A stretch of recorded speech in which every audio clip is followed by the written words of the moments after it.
All right, YouTube. So I'm going to go ahead and I'm going to start editing these drums, and I will. I got my screen on here, and so I'm just going to talk through as I do this. It should maybe, I don't know, about 15 minutes, maybe 10, 15 minutes to get it sort of kind of cleaned up, so I can start then tracking bass and keyboards and vocals and stuff like that. So I'll just talk you through this. So right now, kind of where the other video left off, it got all these raw tracks. Nothing's bust or anything. And so the first thing I'm going to do is I add 2 buses to my project. And I'm going to call the first one Tom submix, and then the second one drum submix. And then I'm going to add some aux tracks here. And I'm not big on key commands, so I just take my time. I enjoy doing this. So Tom submix, drum submix. And I've got a color scheme here. I'm always red for drum tracks, and my auxes are orange. So now I got to assign them. So we go down here. We're going to send all the toms to a tom submix, and then those are going to get bussed to the drum submix. And the way that I do that is so that, you know, if I put a verb or something on the toms and a little bit of compression on the toms together, that it just kind of keeps it all together and a little bit more uniform. So we're going to send kick into the drum submix, kick sub to the drum submix. You know, some people might do an aux and send both kick mics into one channel, and then all the snare mics into one channel. But I just send it all to the drum mix. Nothing crazy. Send the hi-hat to the drum mix. Now the toms, we're going to assign here to the tom submix. Overheads to the drum submix, junk mic to the drums, and then the right mic to the drums, which, let's go ahead and pan that. I think that was the only one I didn't have panned, kind of where I would normally pan it. And now basically I just, you know, I can play that.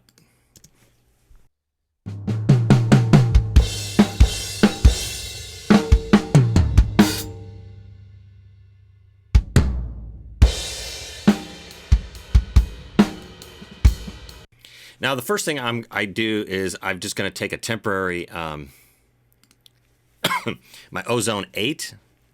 I put that on the master bus, and that's just a little bit of compression, a limiter, a little bit of a maximizer, and I always have that on my master bus. I run everything through it. I don't send anything to a mastering house because I don't do anything that crazy. So anyhow, here we are.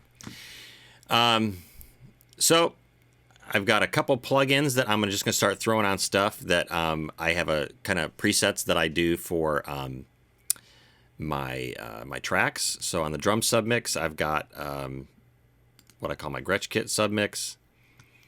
I've got one for my toms. And then I'm just going to go through track by track. I've got a little folder of where I kind of start with all my presets, if you want to call them presets. But I took some time when I set the Gretsch kit up and kind of got stuff dialed in, and kind of as I do songs, I'll save the channel settings and kind of update them as I go. So most of these drum tracks, I've got the this Uad Preamp that it emulates, and I run through, and then just various plugins from UAD and waves and things. Some have more than others, like the hats is basically just a high pass filter on there. We'll go to the toms. Tom 2, Tom 3, Tom 4, Tom 5, overheads. You know, and I'll go in when I start to mix and kind of fine tune these, but this is just a good starting point for this particular kit in this room. It doesn't get moved, so the mics don't get moved, so it's a pretty consistent from recording to recording, I can get a pretty consistent sound. The room mic does get moved, so this preset in here is something which I usually just start from scratch each time, just because I've done different room mics out in the hallway, in here, close, far, stereo. So anyhow, that one will usually get changed. But anyway, so if I play this now, it's going to be a lot different sounding.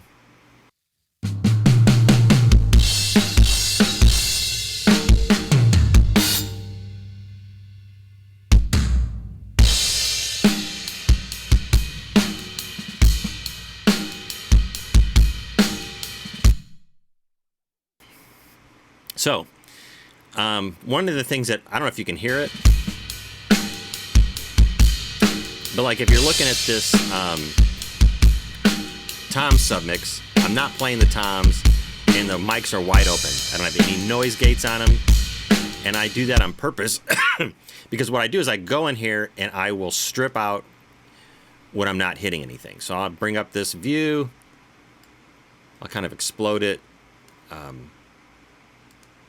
So these tracks are a little bit bigger that we can see. Hopefully I can fit all 5.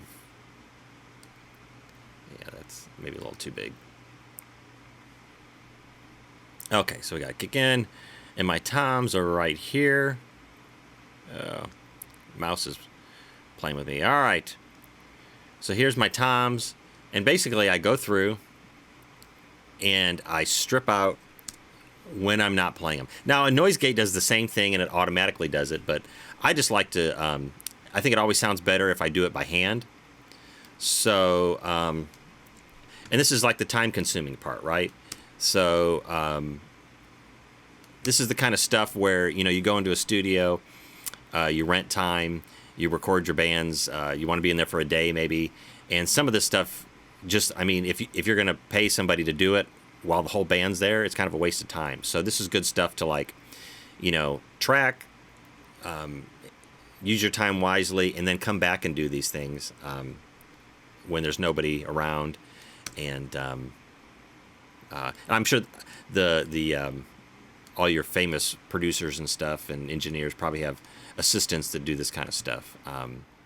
But anyway, I mean, I kind of, and this is, and you know, like if I'm listening to the mix and I hear that like the tom is getting cut off, you know, like I can go in here and I can expand these, you know, where I've got it faded off to. But I always do fades on them. I just think it sounds cleaner than if I just leave it, these wave cuts, just, you know, like a hard cut. So, and I'm thinking about just like tempo of the song and everything. And,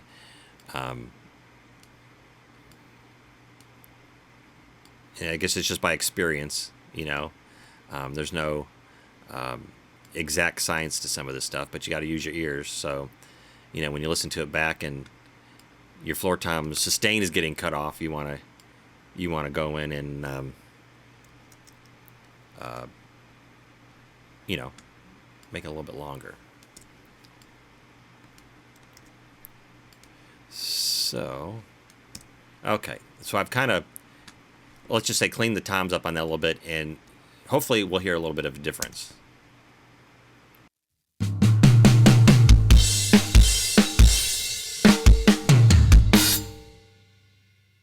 So,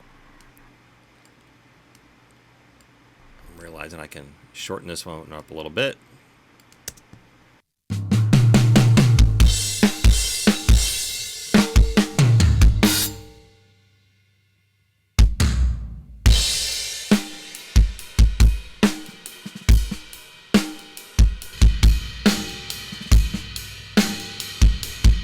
And you know, when I'm doing all these edits, I'm not having like the room mics turned on or anything, because sometimes that'll mask some of the stuff. So I just like to hear just kind of like this direct sound, and we heard it right there. So like this part where I haven't cut out the toms yet, you'll hear the sound open up, but that's just because those mics are live on the toms.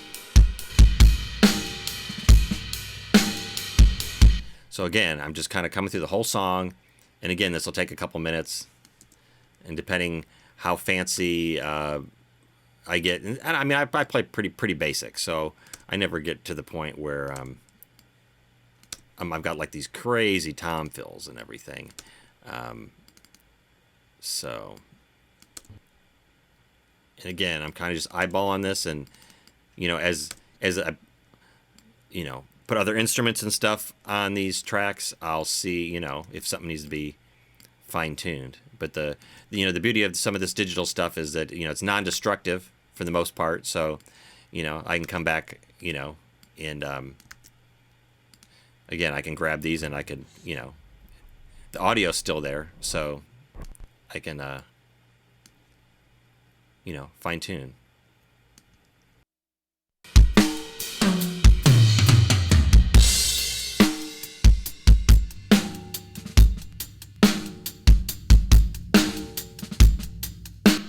And again, I didn't tune these up really when I recorded. I was here early today, and I just thought, well, let me just knock this out. And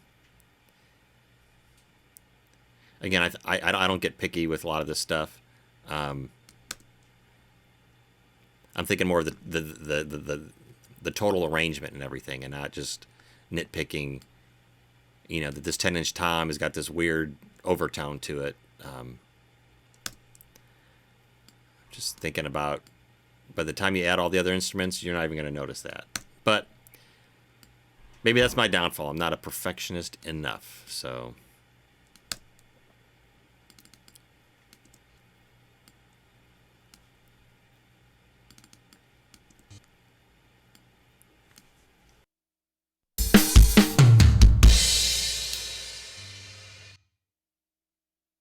and again, it's just as I'm doing these things with the toms, I'll go back and do the same thing with the other mics. But like, for example, I mean, this one, there's just this long chorus where there's nothing really happening. So I'll just go in and I'll just strip the bass drum wave files down just so that, there's a little bit of noise coming through there. It doesn't need to be in there. So I'll take care of that.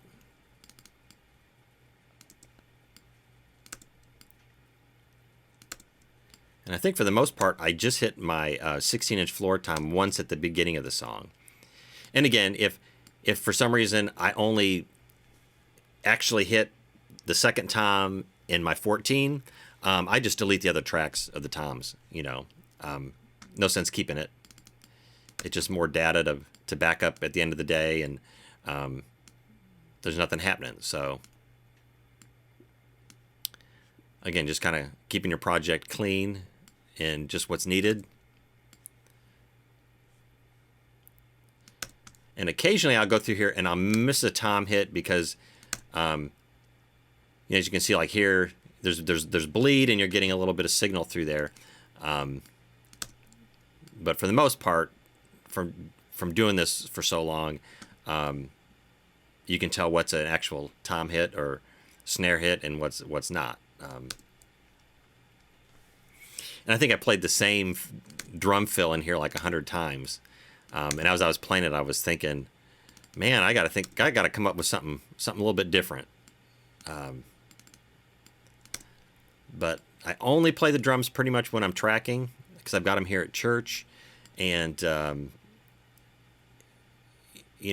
things are going on in the building and the drums are loud, and so I'm trying not to bother anybody. So like when I came in early this morning to track, there was nobody here. So, and then as soon as I'm done tracking, I'm excited to start editing and putting the song together. So I don't really linger too long and just, rock out, as they say, on the drums. So, but I'm going to be moving my studio, hopefully by the end of next month. Already getting the rooms ready, and it's going to be at the house. So, a lot more opportunity to, when creativity hits, and also just to play, like get right up in the morning and start playing the drums. But definitely my playing shows that I don't play that often anymore. I mean, when I first moved to Peoria, we were gigging like 4 nights a week, you know, and just having a good old time. And I felt my playing was pretty much not on point, but, you know, like I was in shape, playing shape. And now it's just, I don't feel that I'm in playing shape. So hopefully this year, put that on the New Year's resolutions. So now, as you can see, where all these toms were, they're all just, you can almost see like the exact drum fills I'm playing, you know. This is the same drum fill as this one. And I mean, these are similar, you know, and so are these kind of. So, but it definitely cleans up the sound already if I play this from the top.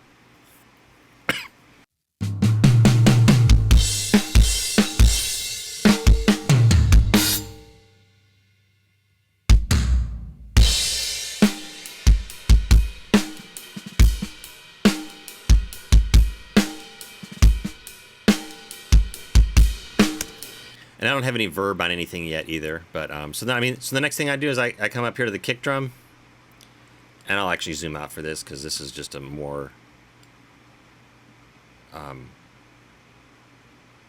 generic kind of cut. But go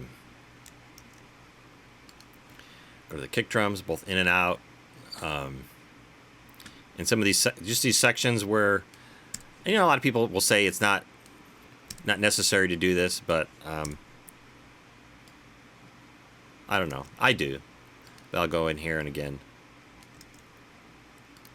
I'll kind of clean up this stuff. And then again, we get to this, you know, and I put these markers in, you know, and, you know, a lot of people that are starting out recording don't really know their software, and it's a good idea to really get to know your software. So like, you can throw these markers in really quick, you know, and I've got this whole song labeled. So again, we get to this first chorus, and the drums pretty much drop out except for the ride cymbal. So I can, you know, no sense to have the basically the kick drum live.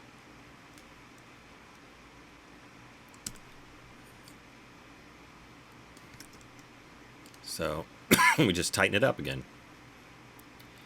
And I think that's the question, you know, I get a lot is they want to know what I'm doing to the drums. And a lot of it is just going in here and cleaning up stuff. And again, we get to the end of the song, and it's going to drop to a cappella. So there's no kick. And then I'll go in here, and the snare is done too. By this point in time in the song. And again, I put fades on all these things. And then I'm back here with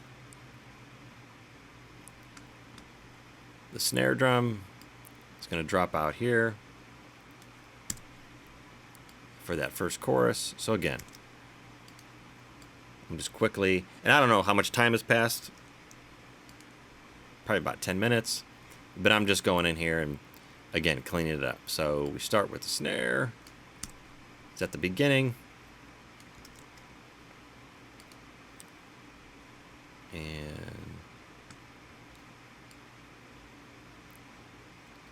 And again, that's just, you know, so when there's like this break at the beginning of the song, it'll just sound crisp and polished.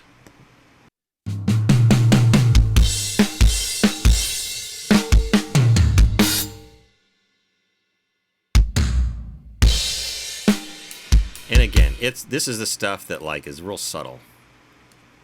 Now my hi-hat, again, this is how I do it, and you could say that it's not your cup of tea. But I go and I strip again. I strip if I'm not playing the hi-hat. I don't even have that in the mix.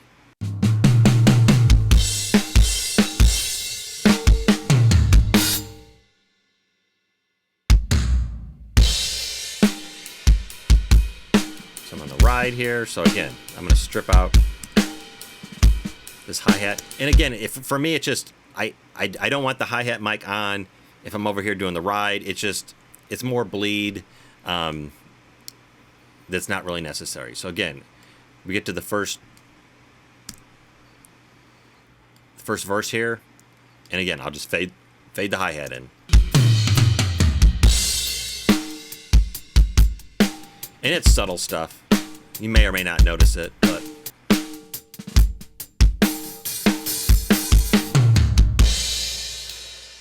and again, now we're that first chorus where everything drops out. So I'm going to come here.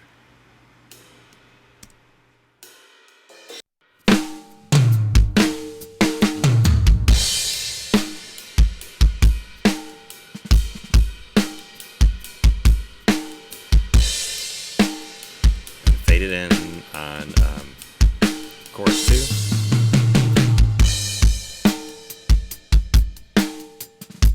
And again, since I I really didn't play with any other instruments, I'm just kind of in my head doing it.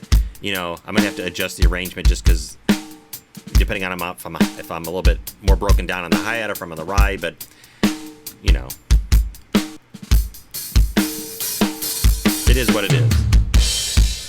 And again, I didn't want to labor over this track either. I wanted to kind of just, you know, there's actually 2 takes combined. I did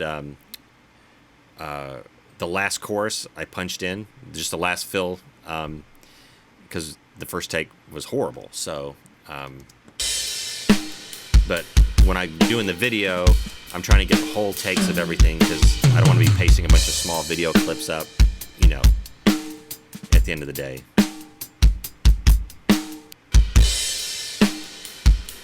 Again, here's where our hi-hat comes back in.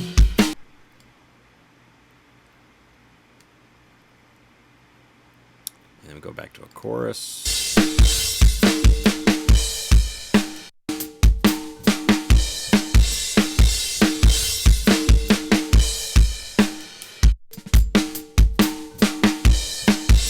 And this is a little drum fill. That little drum fill right there was one that I'm going to have to make the arrangement, you know, like the bass. So, otherwise that drum fill will sound really weird.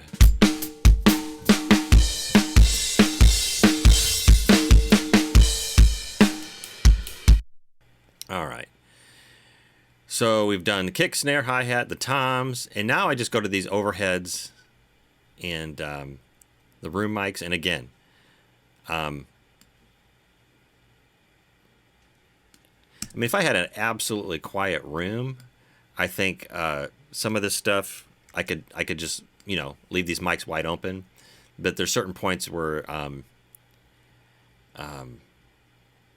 there's just noises in the building, and I did turn the furnace off while I recorded. So, but.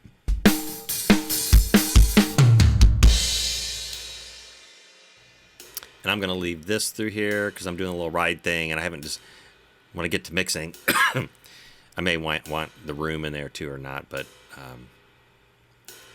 so we get towards the end, and I know that I'm going to need to fade out.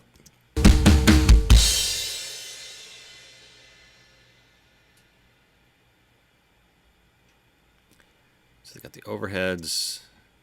So I'm thinking that this junk mic and the room mic, I'm just going to make a decision that I am going to fade these out.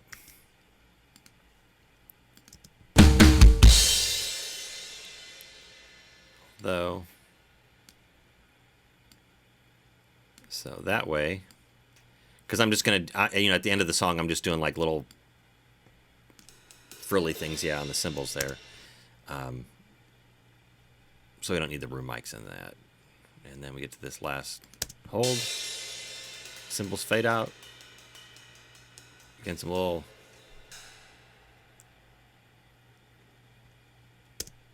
And I'm going to call it right here. Just make an executive decision that this is where it's going to end. Or the cymbals are going to fade out. And then.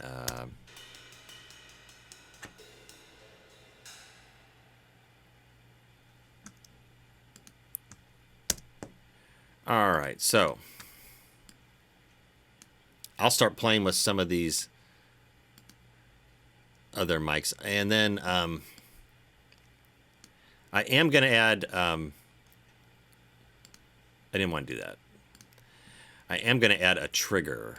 So project, I'm going to duplicate the snare top track. And I'm going to call it snare trigger.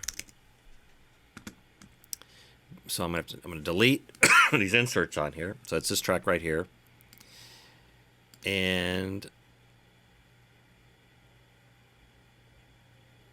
let me just make sure I got the right.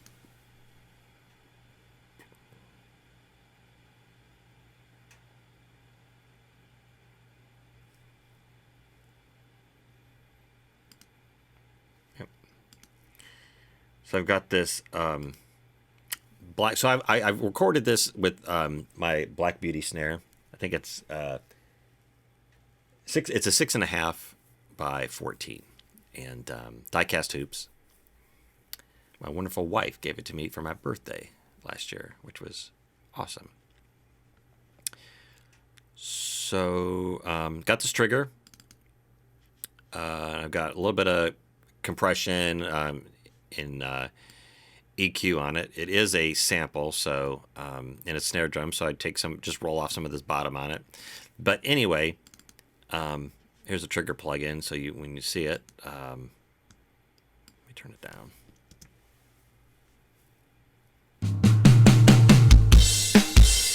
So you can see here,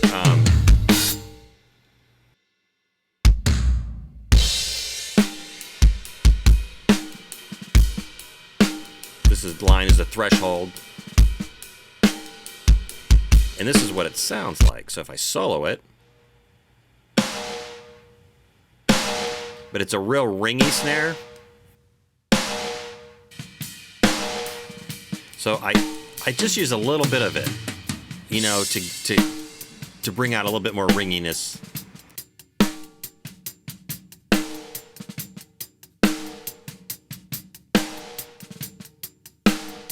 And here's without. Here's with it.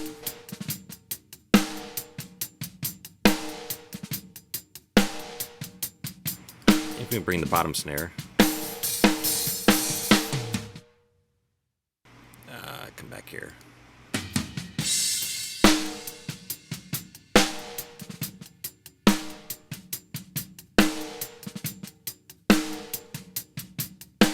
But that's my snare. There's probably a little bit much on the trigger.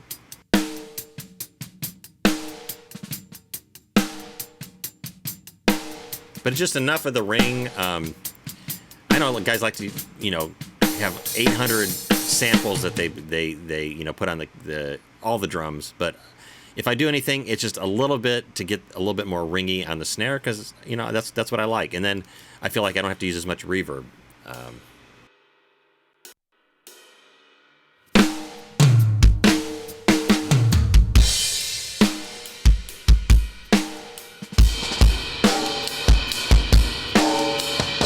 So here's that junk mic, you know, and they call it the junk mic because it's pointed at your junk, I guess, you know, that's, you know, nicely.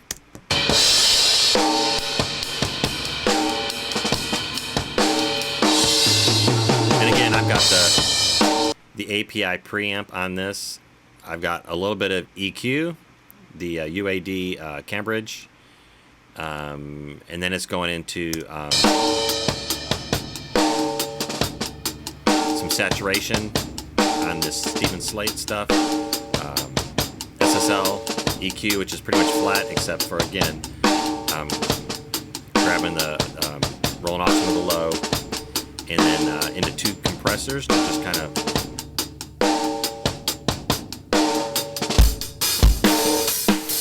so there's without it. As we slow, and I'll play it and I'll slowly roll that in, and you can hear how that changes everything.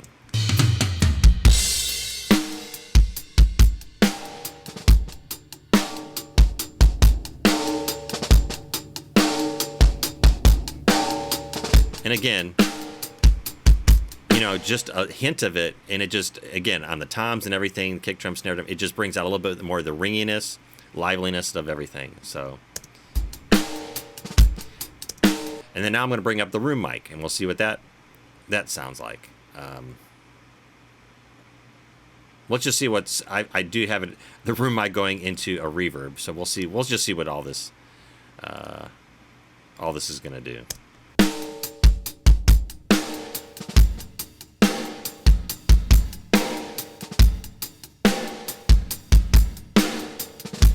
There's without it.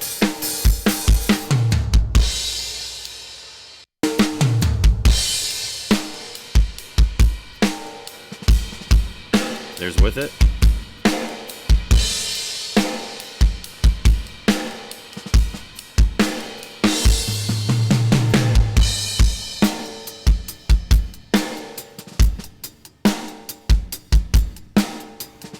And again, I probably won't even use this ride mic, but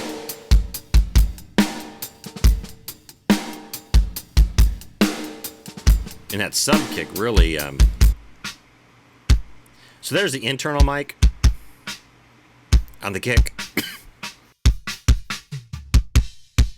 And again, I'm using it for mostly attack, but it does sound halfway decent without I can bypass.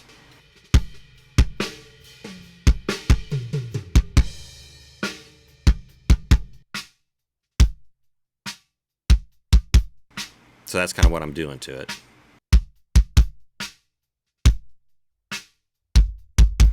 There's with the sub kick.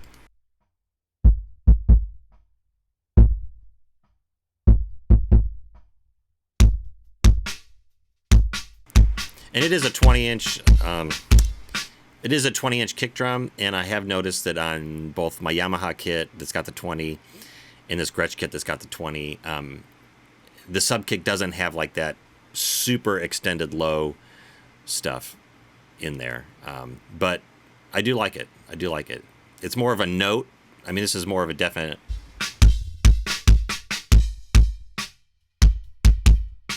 But I like it. And once you mix everything in, it's just, to me, you can't notice that it's a note, but my ears aren't that great.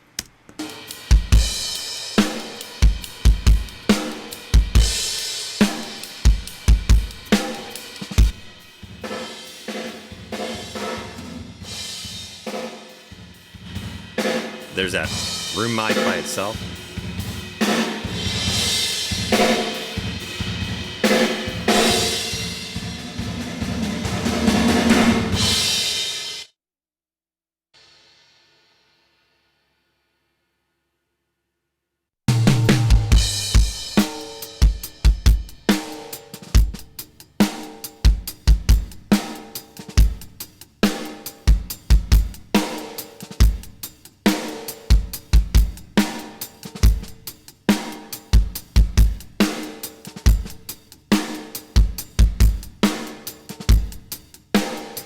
And I do get a lot of hi-hat from the junk mic.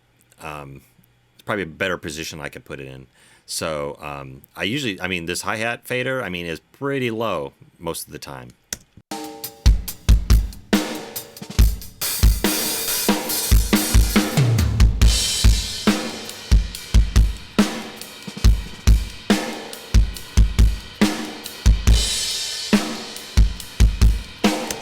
So anyway, that's about it. And now I'll go start tracking some bass, keys, piano, fire up the Hammond. And that's where we're at. Oh, and these little vocal cues. I'll play one of these because as I was tracking it, kind of intro 2, 3, 4. So it kind of just guides me through the song here. And verse 2, 3, 4. To break it down. And then that way, you know, if I'm going to use, I actually pulled this from a backing track that we use live at church. So, you know, but, you know, it just guides everybody through what's going on. So anyhow, I hope you enjoyed this long, probably for most people boring, but it was probably about a half hour. But, you know, half hour to get the drums kind of ready to mix.